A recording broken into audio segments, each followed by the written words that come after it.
Now children's, ये है chapter आपका सेट्स, क्लास 11th का। सबसे पहले होता है सेट्स हैं क्या। ये आपने पहले पढ़ा हुआ नहीं है चैप्टर, इसलिए थोड़ा आपके लिए नया होगा ये। तो 11th का पहला चैप्टर है सेट्स। What is sets? तो सेट की डेफिनेशन क्या होती है? सेट होता है collection of well defined objects.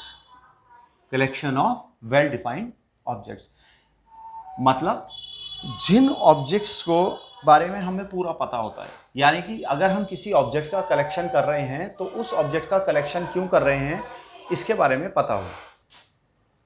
मतलब यह है वेल डिफाइंड ऑब्जेक्ट से मेरा कहने का मतलब यहाँ यह है कि जैसे सपोज मैंने आपको कहा कि आप जो है एक फुटबॉल टीम बनानी है, तो अपनी क्लास के कोई 10 बॉयज को ले आओ। तो आप कोई भी 10 बॉयज ले आओगे, ठीक है, जो आपको ठीक लगेंगे। अब इसमें क्या है, आपकी क्लास में सपोज 40 बॉयज हैं, आप 10 ले आते हैं, तो 30 जो आपने रिजेक्ट किए, तो किस बेस पे रिजेक्ट किए वो भी हम नहीं बता सकते उनके बारे में। अब इसमें क्या है कि अगर मैं कहता हूं आपको कि अगर जैसे पहले केस में था कि आप 10 बॉयज ला रहे थे तो आपको परेशानी हो रही थी किसको लूं और किसको छोड़ूं। अब इसमें क्या है, मैंने कहा 10 बॉयज लाने हैं, पर ऐसे लाने हैं जिनकी हाइट जो है 5 फीट हो और वेट 40 टू 50 केजीज के बीच में। तो मैंने अब क्या किया, अब इसमें आपको बता दिया कि ऐसे बच्चे लाने हैं अपनी क्लास से जिनका हाइट 5 केजी और वेट 40 से 50 केजी हो। तो आप आराम से ले आएंगे, उनकी हाइट मेजर करेंगे, उनका वेट करेंगे और आपको 10 बॉयज मिल जाएंगे। तो इसमें क्या है, आपका ये सारी कंडीशंस वेल डिफाइंड है। तो वेल डिफाइंड से मतलब होता है कि आपकी कंडीशंस वहां पे मेंशन होनी चाहिए। यानी कि इस फ्रेज से हमारा क्या मतलब होता है कि हमें जो है कोई ऑब्जेक्ट किसी सेट में है या नहीं है, इसको ऑब्जेक्ट देख के हमें पता चल जाए। यानी कि हमें कंडीशन से हम बता सकते हैं कि वो ऑब्जेक्ट इस सेट का बिलोंग करता है या नहीं करता। ये आपका होता है well defined objects. Now children, आपका यहां पे था वेल डिफाइंड ऑब्जेक्ट्स। इस फ्रेज से क्या मतलब होता है वेल डिफाइंड?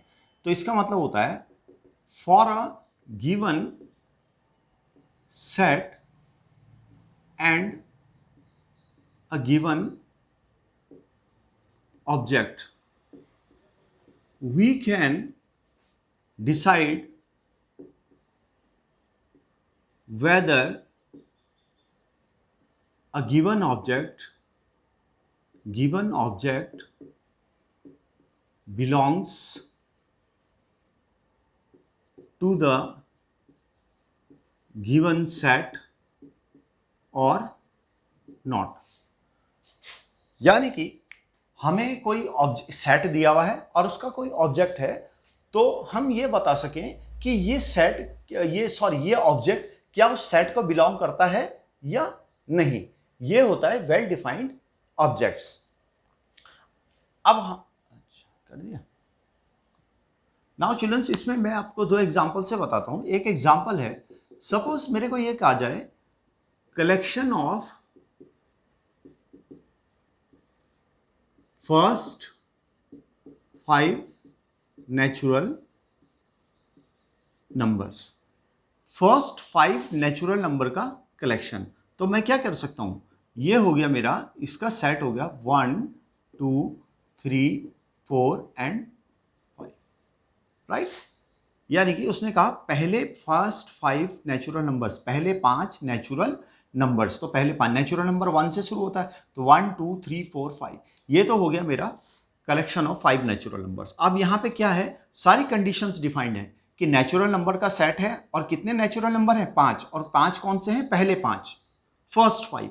अब सेकंड देखिए, यहां पे collection of 5 natural numbers, 5 collection of 5 natural numbers. तो एक तो सेट ये हो गया 1 2 3 4 5, ये भी सेट है। सपोज 9 10 11 12 13 14 1 2 3 4 5 6, ये भी हो सकता है। और सपोज मैं ये भी लिख सकता हूं 80 81, 82, 83, 84 एंड 85। तो ये क्या हो गया, यहाँ पे कई सारे आंसर्स हो गए। सेट में एक ही बात है, वेल डिफाइंड में। अब यहाँ पे क्या है हमारा, कलेक्शन ऑफ 5 नेचुरल नंबर्स, कुछ कंडीशंस डिसाइडेड डिफाइंड है और कुछ नहीं है। देखिए ये तो है कि नेचुरल नंबर का सेट है, कितने नेचुरल नंबर है, 5। अब 5 कौन से हैं, शुरू के, आखिरी के, या कहीं बाद के हैं, बीच के हैं, या इवन नेचुरल नंबर्स, कुछ नहीं पता रखा। तो इसमें क्या है, मैं ये भी लिख सकता हूँ 1 2 3 4 5, या 9 10 11 12 13 14, ये भी सही है, और ये भी सही है 80 81 82 83 84 85। यानी कि इसमें जितने पर्सन से मैं आंसर पूछूंगा स्टूडेंट से, सबके आंसर अलग अलग आएंगे। तो सेट में ये नहीं होना चाहिए। सेट में क्या होना चाहिए, person to person opinion vary नहीं करनी चाहिए। जैसे फर्स्ट केस में आप देखो, यहां पे अगर आप किसी से पूछोगे फर्स्ट 5 नेचुरल नंबर्स हमें बताओ, तो सब आपको यही बताएंगे। चाहे आप 10 स्टूडेंट से पूछो, आंसर सेम आएगा। और यहां पे क्या होता है, आप अगर एक ही स्टूडेंट से पूछोगे तो कई सारे आंसर्स बता देगा, और कहीं ऐसे पूछोगे तो वहां भी बहुत सारे आंसर्स बता देंगे, और सभी आंसर सही होंगे, क्योंकि डिफाइंड है ही नहीं वहां पे। यहां पे क्या कहा उसने, कलेक्शन ऑफ 5 नेचुरल नंबर्स, यानी कि 5 नेचुरल नंबर्स का कलेक्शन। अब कोई सा भी हो सकता है, तो इसलिए ये क्या है, ये आपका केस डिफाइंड है, डिफाइंड था, और ये है नॉट डिफाइंड। ये क्या है, नॉट डिफाइंड। ये वाला केस नॉट डिफाइंड है, इस ये खाली कलेक्शन है, and this is collection well defined. और यहां पे कलेक्शन है क्योंकि वेल डिफाइंड नहीं है, ठीक है। तो ये होता है हमारे सेट में कि वो वेल डिफाइंड होता है, एक बात, और दूसरा जो भी आंसर उसका आए वो स्टूडेंट से स्टूडेंट पे वेरी ना करे, यानी कि सारे स्टूडेंट्स का आंसर एक ही हो, तो हम उसे कहेंगे कि वेल डिफाइंड ऑब्जेक्ट्स हैं वो, ठीक है। ओके चिल्ड्रंस, तो ये हो गया आपका सेट्स। अब इसके बाद जो आता है, तो वो आता है आपका डेफिनेशन ऑफ वो रिप्रेजेंटेशन ऑफ सेट्स। हम सेट को रिप्रेजेंट कैसे करते हैं, तो हमारे पे सेट रिप्रेजेंट करने के लिए 2 मेथड्स होते हैं। तो पहले आप इसे नोट कर लें। नाउ स्टूडेंट्स, सेट में आगे जाने से पहले एक नोटेशन है, belongs to.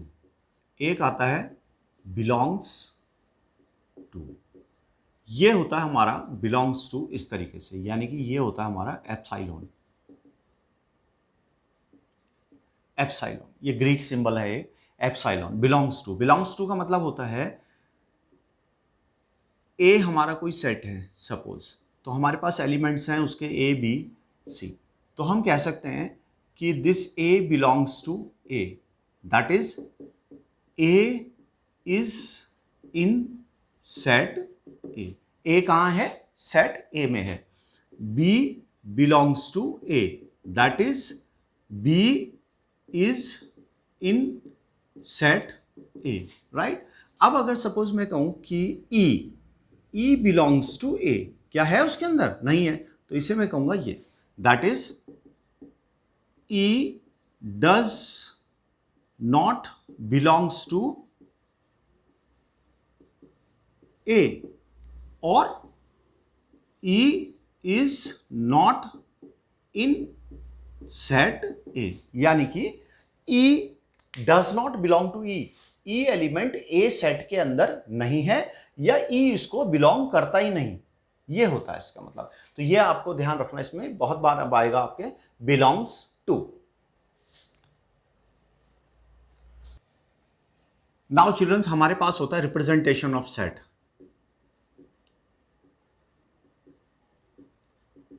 Representation of sets, representation of set, set को हम कैसे रिप्रेजेंट करते हैं। तो सेट रिप्रेजेंट करने के लिए हमारे पास 2 मेथड होते हैं। There are 2 methods of representing a set। A method, A है आपका रोस्टर मेथड, रोस्टर फॉर्म, और बी है आपका set builder form, set builder form. तो सबसे पहले मैं आपको बताता हूं रोस्टर फॉर्म।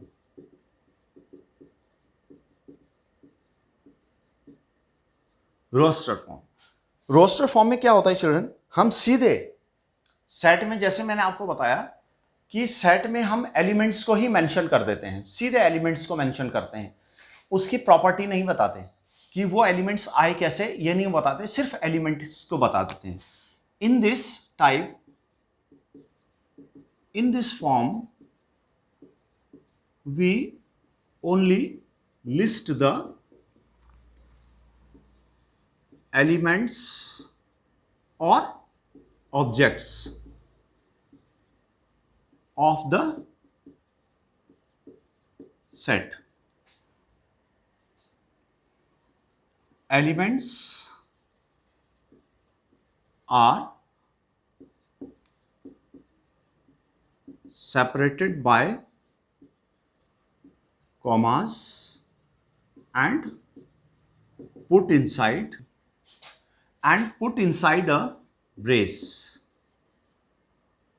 या ब्रैकेट, यानी कि इस तरीके से हम इसके अंदर रखते हैं। सपोज जैसे मैंने कहा एक सेट ए है, ये है ए ई आई ओ यू, ये तो मैंने क्या कहा, यहां पे मेरे पास इस सेट के 5 एलिमेंट्स हैं जो कि हैं ए ई आई ओ यू।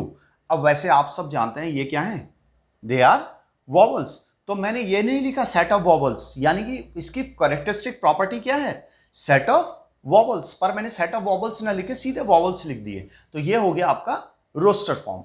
दूसरा ये भी है, जैसे मैं सेकंड एग्जांपल दे दूं, इसमें ये दे दिया मैंने 1 2 3 4 5, तो ये क्या हो गया, first 5 natural numbers, 1 to 5 numbers हैं, पर हैं क्या, कैरेक्टरिस्टिक प्रॉपर्टी क्या है, they are first 5 natural numbers. तो मैंने पूरी प्रॉपर्टी नहीं लिखी इसमें कि ये फर्स्ट 5 नेचुरल नंबर्स हैं, मैंने सीधे उससे लिख दिया 1 2 3 4 5 और कॉमा से सेपरेट कर दिया, ब्रेसेस के बीच में रख दिया। तो ये आपकी होती है रोस्टर फॉर्म। रोस्टर फॉर्म मतलब बनी बनाई, रेडीमेड, हम इसमें कोई प्रॉपर्टी वगैरह कुछ नहीं बताते, सीधे बना बनाया होता है, इसमें काम रख देते हैं, बस एलिमेंट्स रख देते हैं, जो सेट होता है उसके एलिमेंट्स हमने रख दिए। बाकी इसको एक्सरसाइज जब आएगी अभी तो हम इसमें और अच्छे से इसे डिफाइन करेंगे। तो चिल्ड्रंस आप इसे नोट कर लें। अब सेकंड है चिल्ड्रन बी रिप्रेजेंटेशन है, बी फॉर्म है set builder form. Set builder form साफ है, सेट को बिल्ड करने वाली फॉर्म। इसमें हम क्या करते हैं, we don't list the elements, we list the characteristic property possessed by each element. In this form we list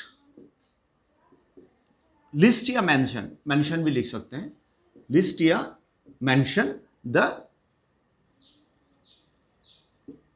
characteristic property possessed by each element of the set.